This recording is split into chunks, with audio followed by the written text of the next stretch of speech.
I want to talk about example 10, and that those problems introduce you to, we call them telescopic series, where you have the sum or the difference of the two fractions.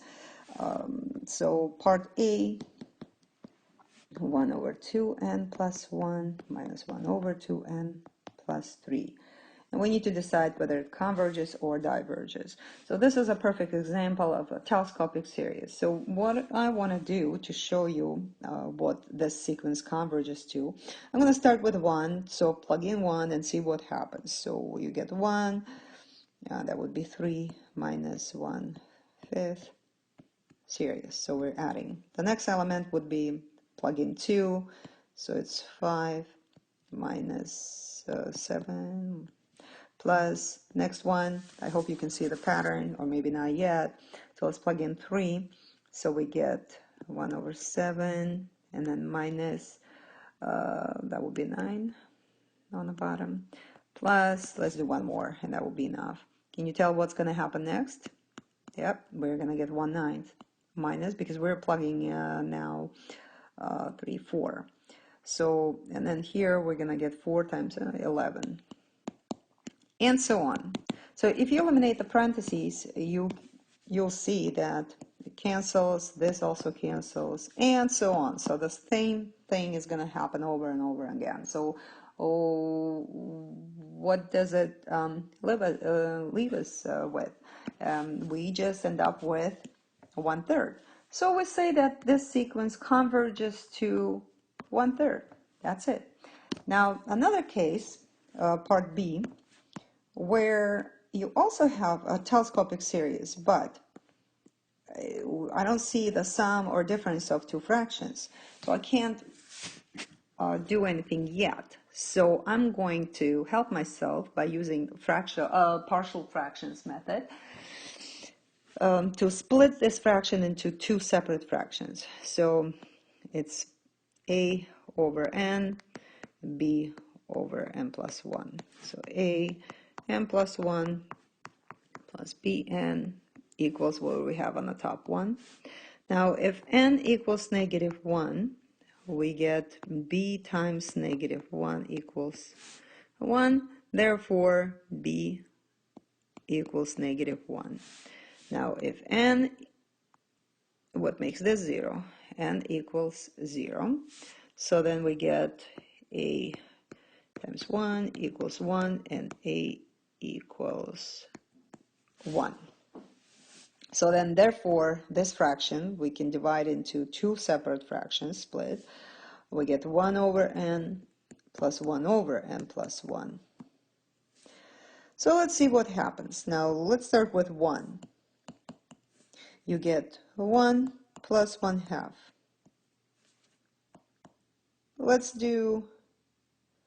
Let's try 2. So we get 1/2 plus 1/3. And one more. We get 3, 1/3, and plus 1/4.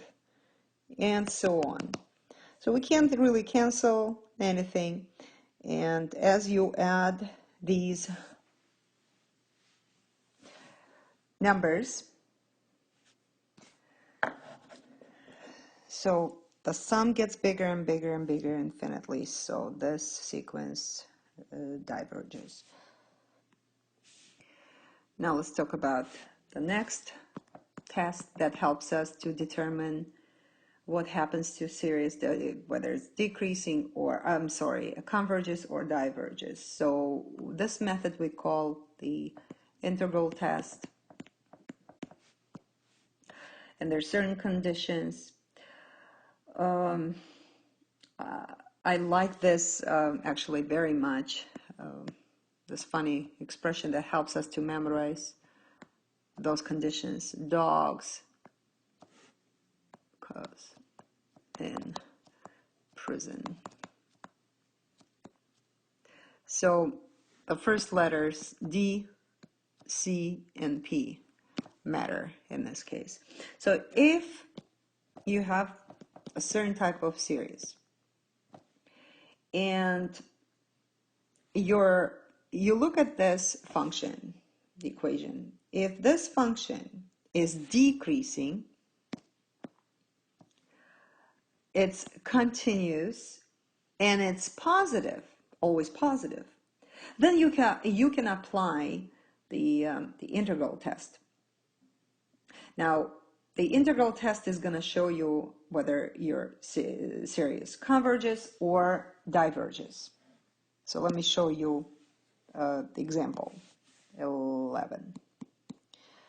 11a, n over n squared plus 1. Okay, so first of all, you start with n equals 1. So when you plug in 1 and then 2 and 3 and then 4 and so on, you notice that the value of your function is always positive, correct? Now, it is continuous because we don't have any holes and we don't have any vertical asymptotes. So that's good. And finally, we need to figure out what happens to this function.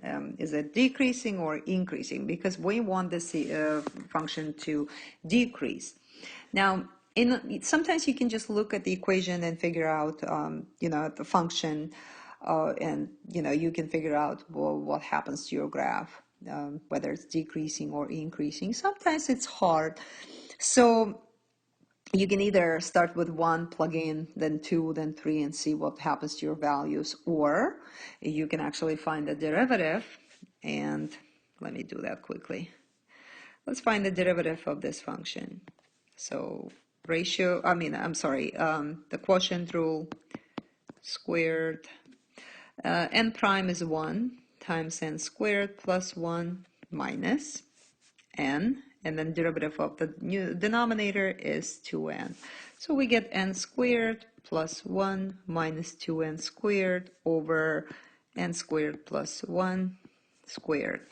N squared minus 2n squared equals negative n squared. Now, look at the derivative. That's your function. Now, you start at 1, when n is 1. The denominator is always positive no matter what. The numerator, so you subtract from 1. You subtract n squared from 1. So when n gets bigger and bigger, obviously the numerator gets smaller and smaller. So that tells you that this derivative is going to be less than 0. Because 1 minus a number larger than 1 gives you negative. So it's going to be always negative. So what happens to your function when the derivative of that function is less than 0? That tells you that the function is actually decreasing. Okay, so far we have, looks like we have all three. It's continuous, it's positive, and it is decreasing. So we're going to apply the integral rule test. So you're going to start with the limit as n approaches infinity. The integral start at 1 towards infinity, n over n squared plus 1. And let's figure this out. Dn. Now I would say I would use, let me just get rid of this. I'm going to use the u substitution to help myself here. So n squared plus 1 is u. Therefore, du equals 2n dn. Therefore, n dn equals 1/2 du. So, therefore, we get a new integral.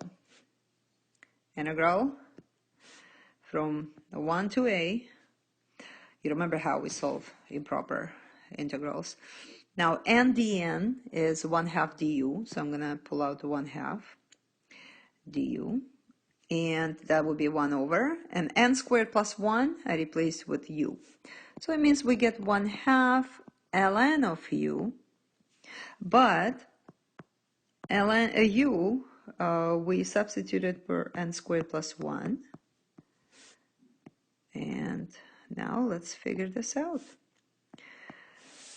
So we get limit as n approaches infinity, 1/2 ln a squared plus 1 minus 1/2 ln 1 squared plus 1, which is 2.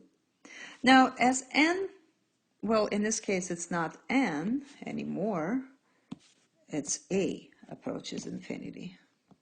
So as a gets bigger and bigger, so this value gets bigger, so the value of your logarithm is getting bigger. So that's infinity, and then this doesn't even matter. So then that means your series would diverge. Now I want to do number B, part B.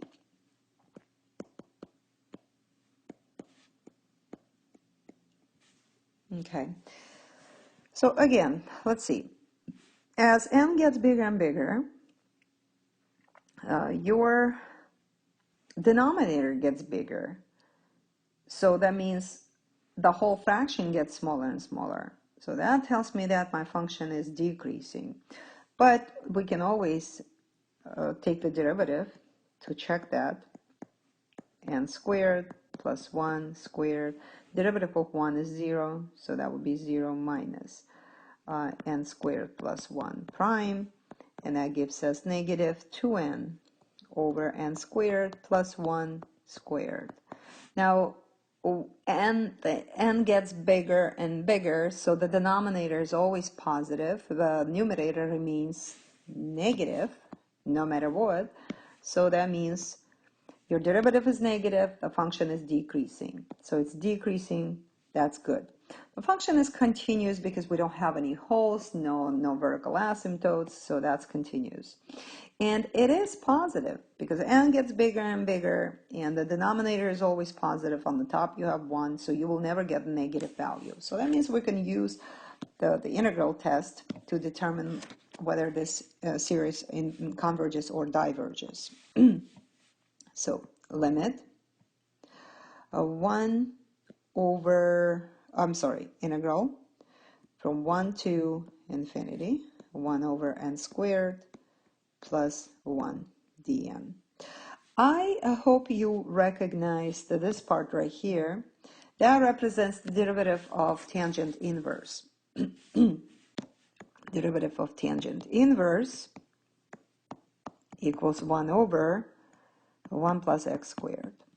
So that's what we have here.